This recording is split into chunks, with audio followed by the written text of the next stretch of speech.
Hi everyone. Now we would like to introduce a number of famous great fixed stars that are more commonly used in natal chart and minor charts.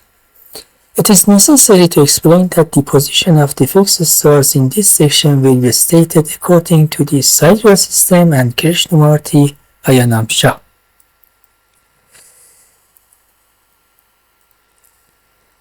In ancient Greek mythology, to immortalize heroes, kings, queens, and mythical creatures, the gods often transferred them to the heavens after their death or the conclusion of their adventures, so their names and memories would remain in the sky forever. Today, we are looking at the myth of Andromeda. Andromeda was the princess of Ethiopia, the daughter of King Cepheus and Queen Cassiopeia. The Andromeda herself is here. And this is the Perseus, the holder and bearer of the Al-Ghul. Based on the Greek myth, Cassiopeia was a very beautiful and arrogant woman. She boasted of her beauty and of her daughter Andromeda, claiming she was more beautiful than all the Nereids, the beautiful sea nymphs.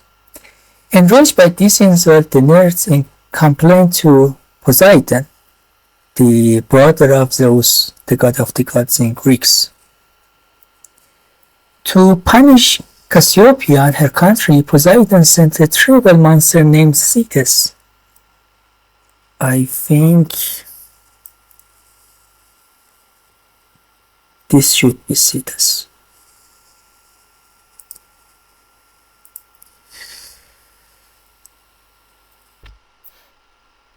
Poseidon sent a terrible monster named Cetus to devastate the coast of Ethiopia. The priest told Cepheus that the only way to save the country was to sacrifice her daughter Andromeda to the monster. Left with no choice, Andromeda was chained naked to the rock by the sea to become food for the monster.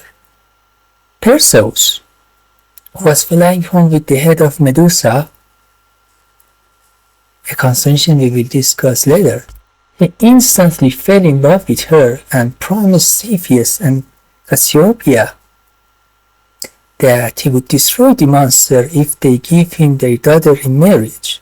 Therefore, as the sea monster Cetus approached to devour Andromeda, Perseus fought it and ultimately shot the head of the Medusa to the monster.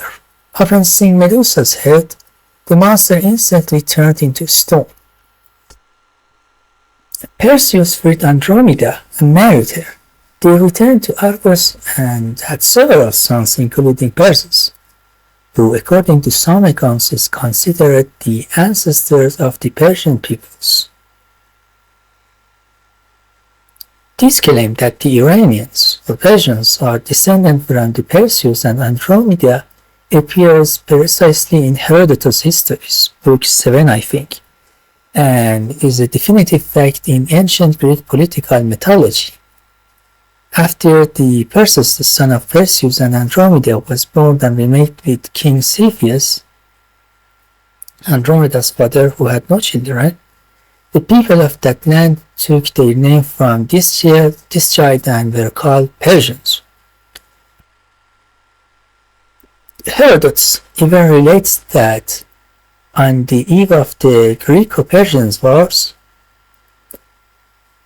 Xerxes, or Khashoggi Persian, sent an envoy to the city of Argos, the birthplace of Perseus, to remind them of this mythological and blood kinship, convincing them to remain neutral in the war against Iran.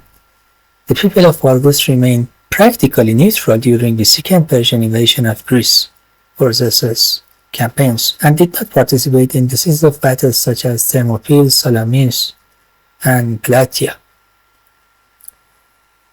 As you can see, after their death, Andromeda, Perseus, Cepheus, and Cassiopeia, and Cetus, the sea monster, were all placed in the sky as constellations and have always remained alongside one another.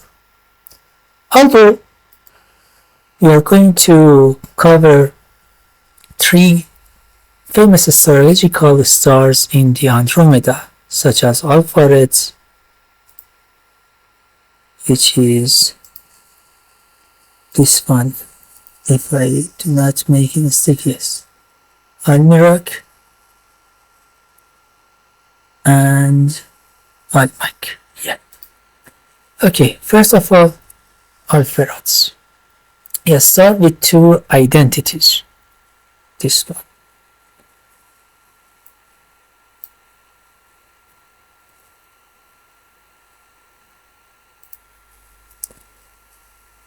This star, for Alpha Andromeda, which is known today as the head of Andromeda, was a shared star between two constellations in Persian astronomy. One of its name is Alpheratz, or the horse navel. In ancient Arab mythology, this star did not belong to Andromeda at all. Rather, they considered the navel to belly of the winged horse, or Pegasus.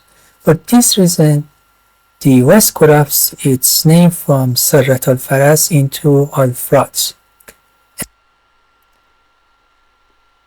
Its another name is the Rasul Musalsala, the head of the Chained Woman, following the translation of the Ptolemy's Almagest. And this is the Alpheratz. In the astrological texts of the ancient Iran, Alpheratz is one of the most auspicious fixed stars. Its temperament was considered a combination of, here is the combination of Mercury, Mars and Mercury, but if it is considered in Pegasus, but the Jambul Musalsala and Rajul Musalsala is considered Venus because they are in the constellation of the Andromeda. So we can say that there are two temperaments for this star in astrology, or Mars and Mercury, which is a malefic one, or it is Venus, which is a benefic one. So we should check it in the experience, in empirical experiences.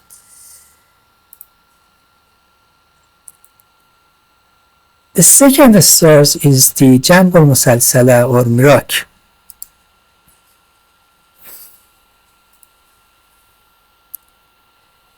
This star or Beta Andromeda is located on the flank of the constellations, meaning the flank of the Chained Woman, and is one of the most vital and brightest stars in the constellation of Andromeda or Imratul Musalsala in Arabic and Persian.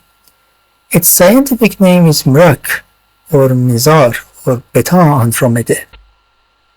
This star is located precisely on the flank of the Chained Woman at the position of 6 degree and 38 minutes Iris.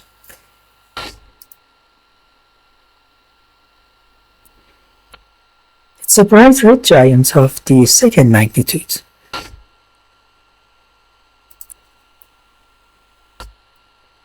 And here it is just considered 2, and is nearly equal in brightness to the Alpheratz or Alpha Andromeda.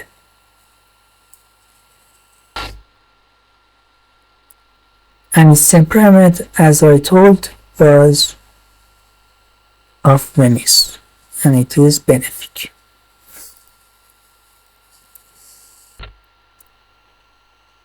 This star, together with the star Rasha or Alpha Piscium, forms the 28th and the final lunar mansion known as the Rasha or Batnulhut. This mansion, Batnulhut, symbolizes the ultimate fertility and the completion of the full lunar cycle. In Arabic astrology, the transit or conjunction of the planets with Jambul Musalsala, this star, was considered highly auspicious for activities such as the agriculture and praying for rain. as this star was known to possess the temperament of the pure Venus, the manifestation of the water and blessing. As an observational guide, this star is highly important in the night sky. Abdurrahman Sufi and other astronomers of the Islamic era used this star as the reference point to locate the Andromeda Galaxy here, the لخطة السحابية.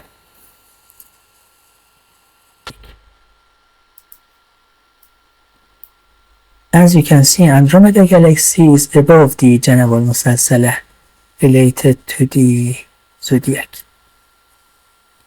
It is in more northern area. And the third important star is the Almach, or Rasul Musalsala.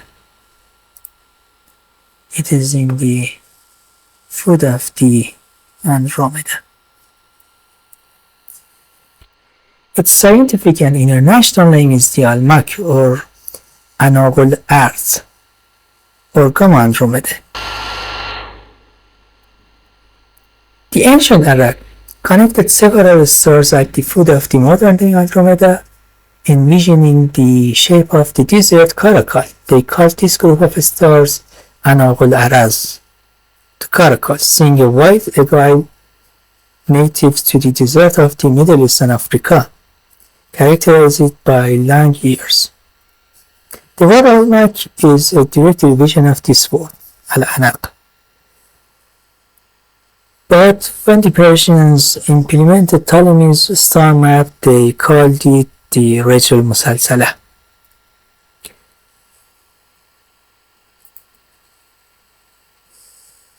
This star is of second magnitude, 2.1, and is considered one of the most beautiful multiple stars in the night sky. And its temperament is like the Janab al-Musalsala, the Venus. It is benefic. Okay, our story of the Andromeda is finished here. And if we want to check it in the jet, let's see it here.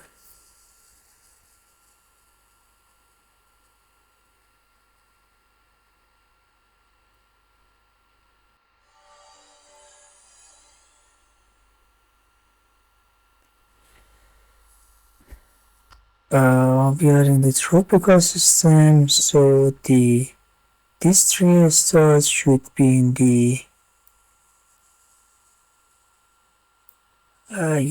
in the Aries, but I just see the Mirach here. Let's check it out.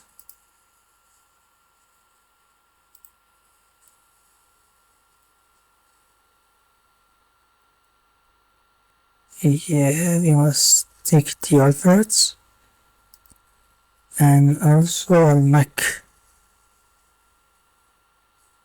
Almach is here too. Let's see it. Yeah, as you can see, Alpheratz is here with this astronomical data. Mirach and Almach. Okay, it's enough for today. I wish it would be useful for you in the astrology. See you next.